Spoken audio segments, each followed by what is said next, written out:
मुझे तो सोचकर ही डर लगता है कि पृथ्वी से टकराने वाला महज एक एस्टेरॉयड या मात्र एक परमाणु युद्ध धरती के पटल से संपूर्ण मानव जाति का सफाया कर सकता है। लेकिन कुदरत हमें मिटाने की कितनी भी कोशिश कर ले, हम इंसान मुसीबतों का सीना चीर कर हर बार सही सलामत बच जाते हैं। तो अपना पॉपकॉर्न उठाइए और सभी जरूरी सामान पैक कर लीजिए, क्योंकि आज हम आपको रूबरू करवाने वाले हैं 8 ऐसी भीषण तबाहियों से जिनसे मानव प्रजाति न जाने कैसे चमत्कारिक रूप से बच निकली। गलती जो मनुष्यों का खात्मा कर देती। दूसरे विश्व युद्ध के बाद जब दुनिया के बाकी देश युद्ध से मचने वाली भीषण तबाही से उबर रहे थे, उस वक्त अमेरिका और रूस दुनिया की दो सबसे प्रभावशाली महाशक्तियों के रूप में उभर कर सामने आए। इन दोनों देशों ने युद्ध में क्षतिग्रस्त हुए देशों के पुनर्निर्माण के लिए अपने अपने अलग अलग प्रयास शुरू किए, जिसके चलते इन दोनों महाशक्तियों की परस्पर विरोधी विचारधाराएं भी उन देशों में फैलने लगी। ऐसी स्थिति में अमेरिका के कैपिटलिज्म यानी कि पूंजीवाद और रूस के कम्युनिज्म यानी कि साम्यवाद के बीच टकराव होना स्वाभाविक था, और समय के साथ टकराव और ज्यादा तीव्र होता जा रहा था। दोनों ही देशों के पास मौजूद परमाणु हथियारों की तादाद पृथ्वी पर से जीवन का समूल नाश करने के लिए पर्याप्त थी। इसलिए वे सीधी जंग की बजाय कोरिया और वियतनाम जैसे देशों के जरिए अप्रत्यक्ष रूप से एक दूसरे पर लड़ा करते थे। पर फिर भी 20वीं सदी के मध्य से लेकर सदी के अंत तक दुनिया के सिर पर परमाणु प्रलय का संकट मंडराता रहा, और भले ही रूस और अमेरिका की सीधी जंग न हुई हो, पर 9 नवंबर 1979 को तड़के सुबह 3 बजे दोनों के बीच का कोल्ड वॉर एक असली वॉर में तब्दील होते रह गया। अमेरिकी राष्ट्रपति जिम कार्टर के राष्ट्रीय सुरक्षा सलाहकार जिग्नीव ब्रेजेंस्की ने उन्हें बताया कि अमेरिकी डिफेंस सिस्टम को एक साथ 2200 बैलिस्टिक मिसाइल दागे जाने के संकेत मिले हैं, और वो मिसाइलें सीधे अमेरिका की तरफ बढ़ रही थीं। इस खबर ने अमेरिकी खेमे में एकदम से खलबली मचा दी। अधिकारी आनन फानन में इस जानकारी को वेरीफाई करने और जवाबी हमले की तैयारी में जुट गए। अमेरिकी लड़ाकू विमान कार्रवाई के लिए तैयार खड़े थे और मिसाइल कमांड सेंटर्स को भी लॉन्च करने के लिए रेडी होने के निर्देश जारी कर चुके थे। शुक्र है ऐन वक्त पर पता चला कि किसी टेक्निकल फॉल्ट के चलते कंप्यूटर सिस्टम ने ढेर सारी मिसाइल लॉन्च किए जाने की गलत सूचना दे दी थी, और अमेरिका ने जवाबी कार्रवाई की तैयारियों को निरस्त कर दिया। शीत युद्ध के दौरान दोनों देश गलतफहमियों के चलते कई बार एकदम परमाणु युद्ध की कगार पर आ गए थे, और इस तरह की सबसे भयावह घटनाएं हुई। 1983 में एक बार सोवियत वालों ने एक पैसेंजर एयरप्लेन को मार गिराया, जिसमें एक अमेरिकी सांसद भी सवार थे। उस घटना के चंद हफ्तों के बाद ही रूसी सैटेलाइट्स ने पाया कि अमेरिका की 5 इंटरकॉन्टिनेंटल बैलिस्टिक मिसाइलें रूस की तरफ बढ़ रही थीं। लग रहा था कि परमाणु युद्ध बस छिड़ने वाला है, और दुनिया की किस्मत का फैसला अब कर्नल स्टैनिस्लाव पेत्रोव नाम के एक सोवियत अधिकारी के कंधों पर टिकी थी। शुक्र है ऐन वक्त पर पेत्रोव का दिमाग काम कर गया कि अगर अमेरिका ने सचमुच हमला किया होता तो 5 से कहीं ज्यादा मिसाइलें दागता, इसलिए जरूर ये कोई गलतफहमी होगी। कुछ ही देर बाद पेत्रोव का सोचना सही साबित हुआ, जिसकी बदौलत आज हम ये कहानी आपको बता रहे हैं और आप सुनने के लिए जिंदा बचे हैं। सूर्य की लपटों से निकलने वाली ऊर्जा से मची धरती पर तबाही। सूर्य की सतह पर आग की लंबी लंबी लपटें उठती हैं, जिन्हें साइंटिफिक भाषा में सोलर फ्लेयर कहा जाता है। सोलर फ्लेयर इंसानी शरीर को सीधे तौर पर तो कोई नुकसान नहीं पहुंचाता, पर इसके द्वारा उत्पन्न होने वाली इलेक्ट्रोमैग्नेटिक फोर्स आज की आधुनिक मानव सभ्यता को घुटनों पर लाकर खड़ा कर सकती है। सितंबर 1859 की बात है, जब एक सोलर फ्लेयर ने सीधे धरती की दिशा में ढेर सारा प्लाज्मा झोंक दिया। जब ये फ्लेयर धरती से टकराया तो जबरदस्त इलेक्ट्रोमैग्नेटिक फोर्स के कारण कुछ टेलीग्राफ ऑपरेटर्स को बिजली के झटके लगे, पर इसके अलावा कुछ खास नुकसान नहीं हुआ, क्योंकि उस वक्त हम बिजली से चलने वाले उपकरणों का बहुत ही कम इस्तेमाल करते थे। जैसे जैसे हमारा बिजली का इस्तेमाल बढ़ता गया, वैसे वैसे सोलर फ्लेयर से होने वाली क्षति में भी इजाफा होता गया। उदाहरण के तौर पर 1967 में होने वाली सोलर फ्लेयर घटना को ले लीजिए, जिसने अमेरिका के मिसाइल डिटेक्शन सिस्टम को जाम कर दिया। अमेरिकी सैन्य अधिकारियों को लगा कि ये रूस की कारस्तानी थी, जो अमेरिका पर मिसाइल दागने से पहले उनके सुरक्षा सिस्टम को जाम कर रहा था, और वो भी जवाबी कार्रवाई की तैयारी में जुट गया। शुक्र है कि ऐन वक्त पर वैज्ञानिकों ने अधिकारियों को घटना की असली वजह समझाकर दुनिया को एक बार फिर से भयानक युद्ध की तबाही से बचा लिया। फिर जुलाई 2012 में सोलर फ्लेयर की एक ऐसी घटना हुई जिसके सामने 1859 और 1967 में होने वाली दोनों ही घटनाएं फीकी पड़ जाती हैं। 2012 में आने वाला सोलर फ्लेयर आकार में तो 1859 वाले जितना ही बड़ा था, पर अगर वो धरती से महज एक हफ्ते पहले टकराया होता तो जबरदस्त तबाही मचाता। फ्लेयर से निकलने वाली भयंकर इलेक्ट्रोमैग्नेटिक ऊर्जा के कारण दुनिया के सभी इलेक्ट्रिकल सिस्टम फेल हो जाते, सभी स्टोरेज डिवाइसेस पर मौजूद डेटा साफ हो जाता, इलेक्ट्रिकल सप्लाई ग्रिड्स फेल हो जाते, और आपातकालीन सेवाएं भी एकदम से अस्त व्यस्त हो जाती। इतना ही नहीं, अस्पतालों में लगी प्राणदायक मशीनें भी बंद हो जाती, आपातकालीन फोन हेल्पलाइन ठप हो जाती, ठंडे प्रदेशों में इस्तेमाल किए जाने वाली हीटिंग सिस्टम भी बंद हो जाती और हवा में उड़ने वाले प्लेन्स के सभी नेविगेशन टूल्स और पावर सिस्टम बेकार हो जाते। इस भारी तबाही से उबरने और चीजों को रिपेयर करने में काफी समय लगता और तब तक हमें इंटरनेट, एसी और बिजली से चलने वाले दूसरे साजो सामान के बगैर ही जिंदगी बितानी पड़ती। ब्लैक डेथ महामारी। वीडियो में अब तक दिखाई गई तबाहियों में से तो इंसान बाल बाल बच गए थे, पर अब हम आपको एक ऐसी भीषण आपदा के बारे में बताने वाले हैं जिसने सन 1347 में सचमुच इंसानों पर एकदम से कहर ढा दिया था। उस साल दर्दनाक फफोलों और पस भरे घावों से लोगों की मौत होने लगी और इस मामले में चाइना समेत पूरी दुनिया में तेजी से फैल रहे थे। इस बीमारी ने ढेरों लोगों को धराशायी कर दिया, पर कोई नहीं जानता था कि ये बीमारी कौन सी थी, ये फैली कैसे। आज हम इस बीमारी को ब्लैक डेथ कहते हैं, जो कि यर्सीनिया पेस्टिस नाम के बैक्टीरिया से फैलती है और 14वीं सदी में व्यापार मार्गों के रास्ते फैलकर इस बीमारी ने यूरोप की जनता में त्राहिमाम मचा दिया था। एक आंकड़े की माने तो इस महामारी के चलते यूरोप में कुल 2 करोड़ लोगों की जान गई और यह आंकड़ा यूरोप की तत्कालीन जनसंख्या के 1/3 हिस्से के बराबर था। आप अंदाजा भी नहीं लगा सकते कि ये तबाही कितनी बड़ी थी। इमेजिन कीजिए कि आपकी फैमिली और दोस्तों में से हर एक तीसरा शख्स दर्दनाक फोड़ों की वजह से तड़प तड़प कर दम तोड़ दे। इस त्रासदी में पेरिस की आधी जनसंख्या का सफाया हो गया था। वहीं मध्य पूर्व के देशों में ब्लैक डेथ से ग्रसित लोगों की मृत्यु दर 40% तक पहुंच गई थी। मानव जाति इस भयानक महामारी से निपटने के लिए जरा भी तैयार नहीं थी और वैद्यों द्वारा सैकड़ों नुस्खे आजमाए जाने के बाद भी सफलता हाथ नहीं आ रही थी। उस जमाने में लोग साफ सफाई पे ज्यादा ध्यान नहीं देते थे, जिसकी वजह से चूहों की तादाद बहुत बढ़ गई थी। चूहों के शरीर पर रहने वाले पिस्सुओं के जरिए ब्लैक डेथ की बीमारी एक दूसरे से बड़ी आसानी से फैल जाती थी। डॉक्टर्स लोगों की जान बचाने के लिए जड़ी बूटियों के काढ़े से लेकर शरीर से गंदा खून चूस कर निकालने वाली जौंक तक का इस्तेमाल करते थे। पादरियों को पूरी तरह से यकीन था कि ये हमारी जरूर ईश्वर द्वारा भेजा गया कोई प्रकोप है। इससे छुटकारा पाने के लिए उन्होंने लोगों को अपने गुनाहों का पश्चाताप करने की सलाह दी। कुछ लोग अपने गुनाहों का पश्चाताप करने के लिए जगह जगह घूमकर खुद पर कोड़े बरसाते थे। वहीं कुछ तो इस बीमारी के लिए यहूदियों जैसे दलित समूहों को जिम्मेदार ठहराते थे, जिसकी वजह से और भी कई बेवजह मौतें हुईं। पर कोई भी उपाय काम नहीं आया और लाशों की तादाद इस कदर बढ़ती जा रही थी कि उन्हें सड़क किनारे या वीरान हो चुके मकानों में सड़ने के लिए छोड़ दिया जाता था। खैर, समय के साथ संक्रमण के मामले धीरे धीरे कम होने लगे और इस महामारी से ग्रस्त इलाकों में हालत सामान्य होने लगी। ब्लैक डेथ नाम की बीमारी अभी दुनिया से हमेशा के लिए खत्म नहीं हुई है और आज भी समय समय पर दस्तक देने आ जाती है। स्पेनिश फ्लू की महामारी। लगता है यमराज यर्सीनिया पेस्टिस का इस्तेमाल करके बोर हो चुके थे। शायद इसीलिए इस बार उन्होंने दुनिया में तबाही मचाने के लिए मौत को स्पेनिश फ्लू कहे जाने वाले एक नए हथियार के साथ भेजा।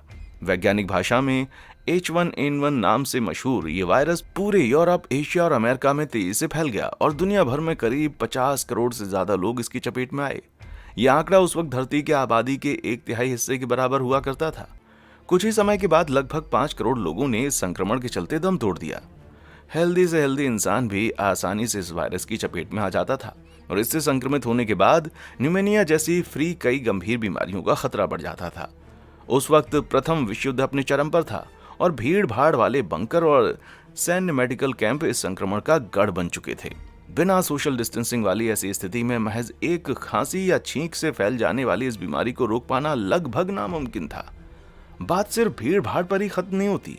सर पर दौड़ने वाली मोटर गाड़ियों में सैनिकों को ठूंस ठूंस कर दूर तक ले जाया जाता था, जिसके कारण ये वायरस खूब फैला और इसने कई म्यूटेशन भी किया, यानी अपने डीएनए का स्वरूप बदला, जिसके कारण ये और भी संक्रामक और खतरनाक हो चुका था।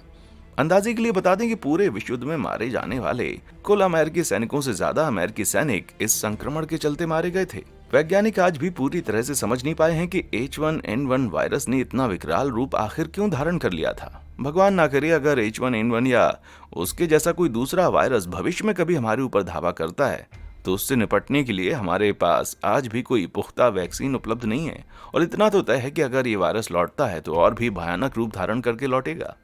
द्वितीय विश्व युद्ध। द्वितीय विश्व युद्ध के दौरान सन 1939 से 1945 के बीच लगभग 8.5 करोड़ लोग मारे गए। उनमें से ज्यादातर मौत सीधे तौर पर युद्ध के कारण हुई थी। वहीं करीब 28 लाख लोग युद्ध की वजह से फैलने वाली बीमारियों एवं अकाल की वजह से मर गए। प्रथम विश्व युद्ध के चलते जर्मनी के लोग एकदम कंगाल हो चुके थे। ऐसे में जब हिटलर ने उन्हें एक सुनहरे भविष्य का सपना दिखाया तो वे सब उसके साथ हो लिए। फिर उस सनकी तानाशाह ने जर्मन लोगों को दुनिया पर राज करने वाली नस्ल बताकर अगल बगल के देशों पर जबरन कब्जा करने की आक्रामक मुहिम छेड़ दी। इस मुहिम के चलते लगभग पूरी दुनिया में छिड़ने वाली जंगों में दसियों लाख सैनिक मारे गए।